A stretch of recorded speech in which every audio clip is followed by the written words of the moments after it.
going on, you guys? Alex Chasen back here with a brand new video. Hopefully having a great day, afternoon, or night, wherever you guys are in this world. And the Los Angeles Lakers continue to win the NBA offseason. It started off with winning free agency, and now they are just winning the entire thing by locking up Anthony Davis on a 3-year, $186 million contract extension that kicks in after the 24-25 NBA season. So 2 more years of Anthony Davis's current contract, and then the 3 years worth up to $186 million kicks in, which is now the richest annual contract extension in NBA history, worth about $62 million per year. The Lakers are doing it. They won free agency, and I think now let's just give them the trophy for winning the 2023 NBA offseason. They continue to do well. Everything with the Lakers is going right now. For now, let's see how it plays out in the regular season and beyond. But let's talk about the Los Angeles Lakers and Anthony Davis. So when you got the notification from Woj yesterday, you might have been thinking the exact same way I was. Why is Anthony Davis getting the largest annual contract extension in NBA history, worth up to around $62 million per year when he's injury prone? Yes, he had a fantastic playoff run last year, but he's still getting older, injury prone, and he's off the court more than he's on the court more times than not. But Bob Marks came out with a tweet that kind of put it into perspective, at least for me. So the 23-24 NBA season, Anthony Davis will be making around $40.6 million this season. That's roughly around 30% of the Lakers cap.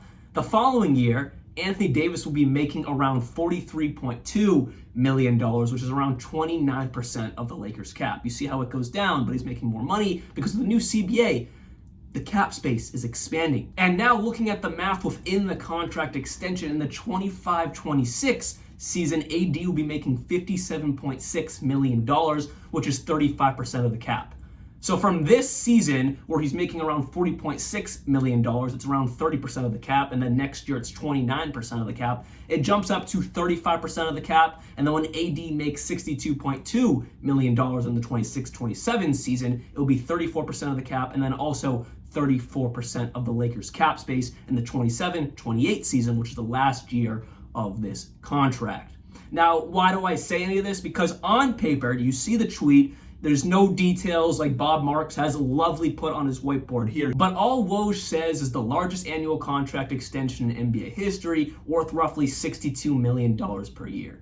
But what he doesn't tell you is what's really important, because all the subtweets are terrible contract, too much money, why is AD making all this? He's not worth $20 more million than he is making right now. With the new CBA and the 10% increase of the cap, we just have to start getting used to these larger than life contracts, because 10, 20 years from now, we can't even fathom how much money guys are gonna be making per year. It's gonna be like 80, 90, $100 million per year, because it's only gonna get bigger and bigger and bigger. And the CBA agreement after this one is just gonna be insane.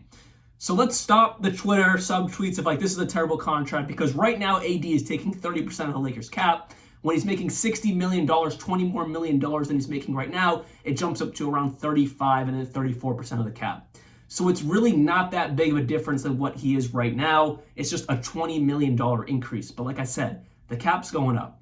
The CBA allows teams to hold more money, but it also makes it harder to sign other guys on top of that. But even though with the new CBA rules of making it really difficult to sign sufficient role players after having 2 max spots taken, the Lakers seem to have a perfectly fine and a fantastic free agency period. And a lot like I said about the Phoenix Suns in a previous video, talking about how they have so many massive contracts, but they were able to sign guys on minimum contracts and guys that are very good, sufficient role players.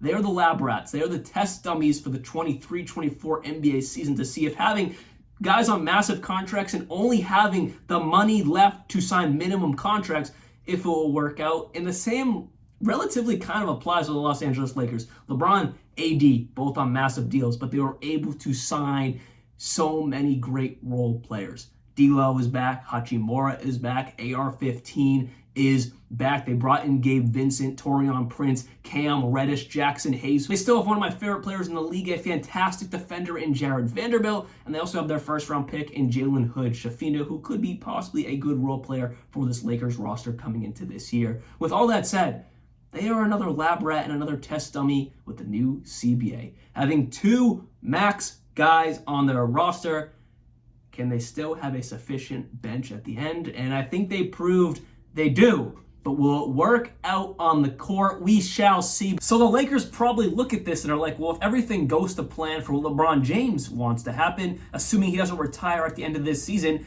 he's going to play with Bronny James when he comes into the NBA. Hopefully he can get back on the court and he's healthy and everything works well with Bronny. But he wants to play with his son. If it all works out, LeBron James Jr., Bronny James will be in the NBA next year. And LeBron wants to play with him. He said it previously. So the Lakers had to lock up AD for the long term. Even though AD might not stay healthy all the time and he's off the court a good amount, when that man's on the court, he is undoubtedly a top 10, top 8 NBA player, and he's just an absolute phenom in the league.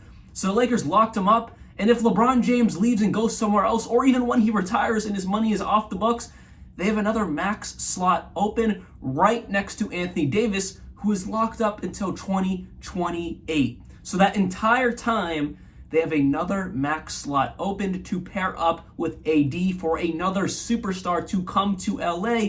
And they've already built great depth around LeBron and AD this offseason.